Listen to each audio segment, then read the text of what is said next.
Hey guys, what's up? It's Keaton here from TechSmart. Join me today as we take a closer look at the iPhone 4S. Before we start, I would just like to add that the iPhone 4S comes in 16, 32, and 64 gigabyte models and is in black and white. These models can be found on your carrier's website or at the Apple Store. The carriers that the iPhone 4S runs on is Verizon, Sprint, and AT&T. Let's talk about some of the changes that the iPhone 4S brings to the table. First, we take a look at the rear-facing camera. The rear-facing camera has an 8 megapixel camera with a total of 5 lenses built into it versus the 4 lenses in which we find on the iPhone 4. It has 1080p video capabilities, and you can upload to YouTube in that as well. Finally, taking pictures with this, it has a 2.4 aperture. This is a video test using the front-facing camera on the iPhone 4S. We are outside right now in my backyard once again. It's still about 10 o'clock. It's a nice day in Chicago. It's about 70 degrees and there's really not a single cloud in the sky.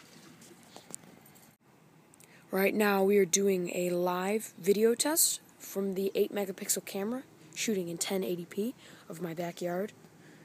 It's about 10 o'clock in the morning. The lighting of the sun is pretty good, and I'm definitely very impressed by the quality of it and how much color it actually picks up. Some cameras really do lack that. Another difference is we are upgrading to an A5 chip, not to mention a dual-core A5 chip. On the iPhone 4, the last generation, we had a single-core A4, and on the 3GS, we had a single-core A3. So this will definitely increase your browsing to be a lot faster than the 4, and a tremendous increase from the previous generation iPhone models. Let's kind of do a semi-speed test. As you can see in the upper right-hand corner, or the upper left-hand corner, excuse me, I am on Wi-Fi and I have decent coverage. Let's try to go to the internet. So I have a blank page right here. I'm going to deny the bookmarks. See how quickly it can get me to YouTube.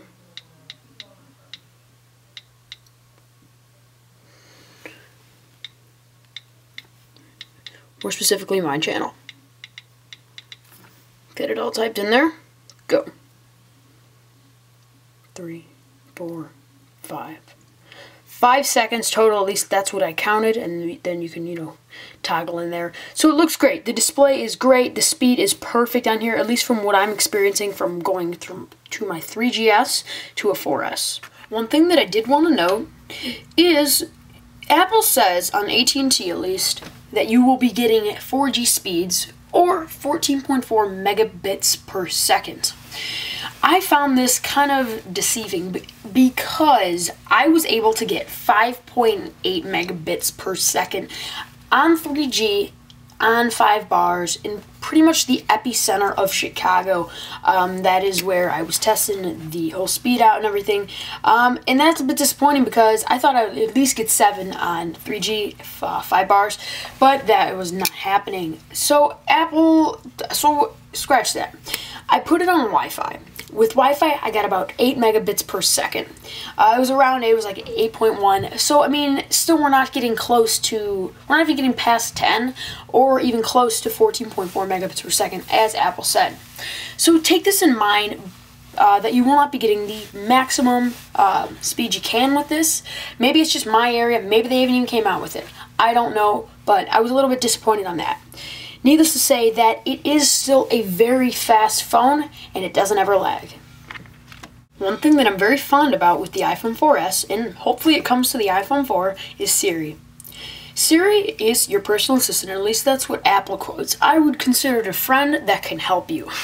So, if you haven't already enabled Siri, you need to go into Settings, General, turn Siri on, and then you can fill out the rest of the information there. But without further ado, let's say hello.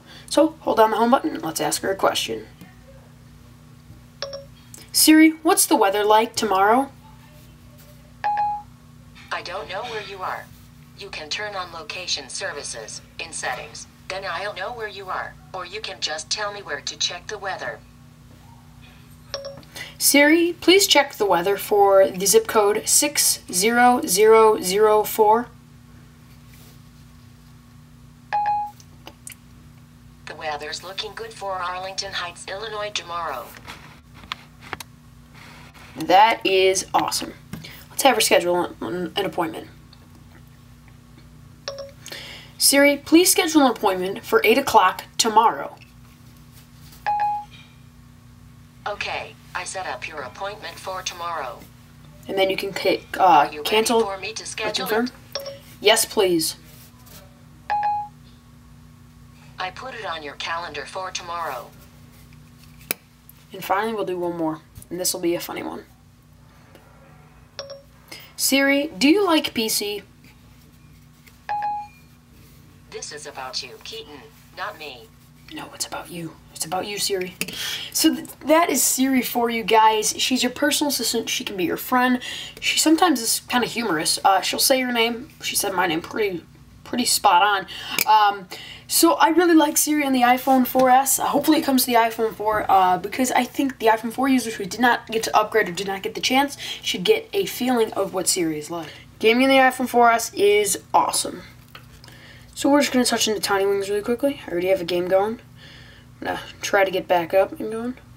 But one thing that is nice is it shows the game pretty clearly. I don't know if you guys can see that too well, but on where I'm looking at least, in a well-lit room, it looks great. There's no lag at all. All the colors are really shown to their maximum potential. And finally, it's so reactive. The screen on my 3GS wasn't doing so well, but when I upgraded it to this, I would make a slight touch and it would react to it simply.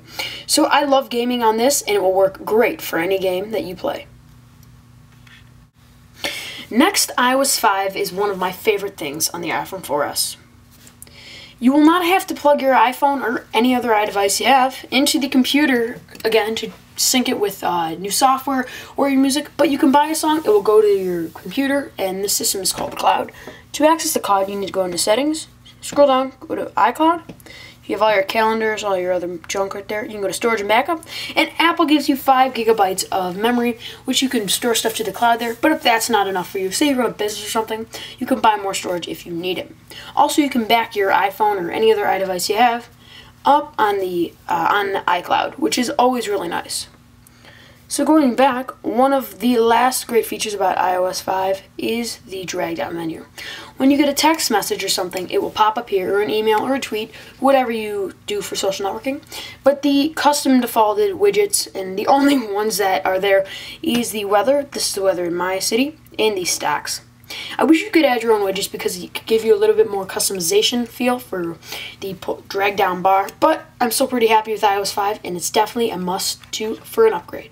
So in conclusion, I would definitely recommend the iPhone 4S to people that have a previous generation iPhone, such as the 3G, 3GS, or the original iPhone. If you have an iPhone 4, I would not recommend upgrading. Hopefully they have Siri come out for the iPhone 4. If they don't, that could be something you would want to upgrade to. If you're a huge Apple fanboy or fangirl, and you just need to have all the Apple products, obviously you should upgrade. I really love my iPhone 4S. The camera, the speed, the Retina display, the HD FaceTime is something I really did lack on the 3GS. I love it all, simply. I think this phone is very fast, quick, and it feels very nice in your hand.